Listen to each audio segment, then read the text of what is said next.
Hey everyone. So today I want to talk about how I'm trying to be a bit more sustainable personally. So as a sustainable investment professional, I think a lot about this.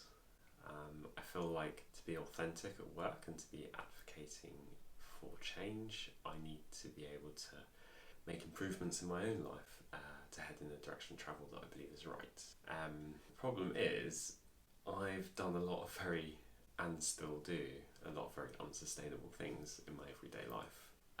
Some of the things I've done in the past is ride a motorbike. I would class that as unsustainable. It's dangerous. It's bad for other people, planet, all sorts. But a huge amount of fun. Other things I do is I drink. I occasionally drink too much with my friends. I would say declassify binge as an unsustainable activity. I still do it. And the other thing I do is I still eat meat.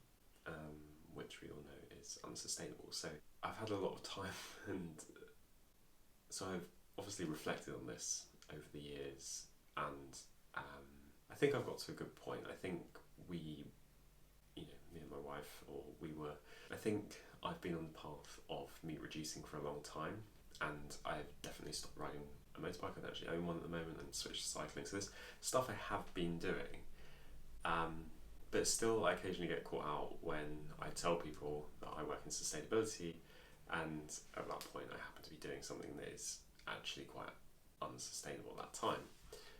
So I'm like, how do I justify this with people? How do I explain my philosophy and framework with people who don't understand it? And how do I justify these activities that I still engage in to other people who may not recognise the benefits of sustainability or even want to head in that direction? So in this video, I thought I'd kind of run through some ideas behind my thinking.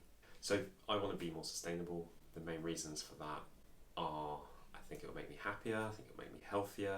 I think if I pick some sustainable hobbies, then I'll be better at them over the long term.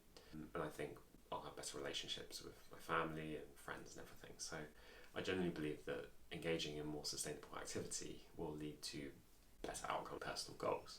However, as I mentioned, I still do some unsustainable things. I drink occasionally, I eat meat, fly, all these things that I'm actually not prepared to give up.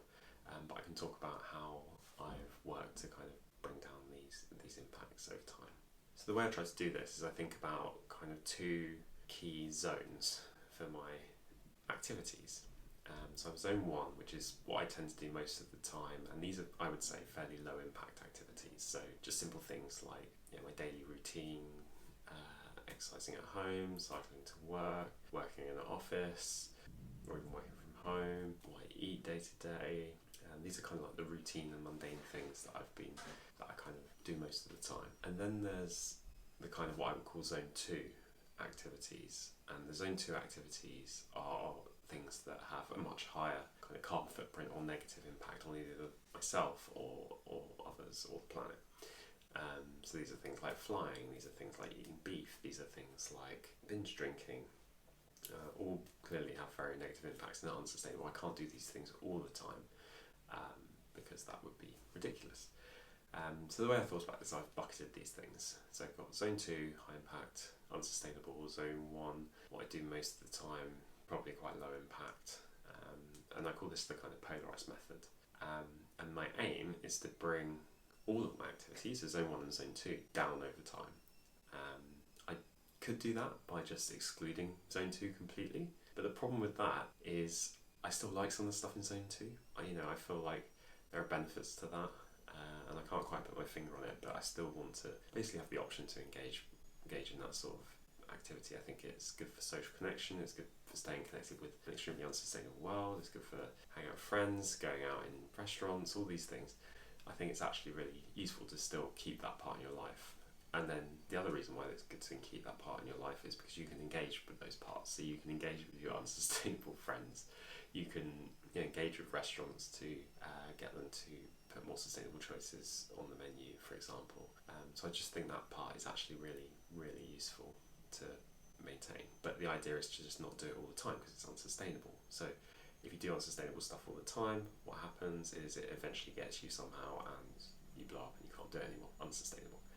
And then the zone 1 stuff, this is generally stuff that is sustainable because it's what I'm going to probably be doing my whole life. The aim is that here we can still improve the sustainability credentials of the Zone 1. So I mentioned eating, so I can improve what I eat on a day-to-day basis to make it more sustainable, because guess what, maybe when I go to a fancy restaurant or whatever, I want that steak, I want that full experience where I can have dairy and eat everything that's on the menu and experience the best of cooking. But day to day, 80% of the time, I don't need that in my life, so I'm quite happy to strip it out, so I can make that 80% just that little bit more sustainable as well. So this means that over time, it all comes down to zero, and you're not doing it by just excluding the main activities out of your life.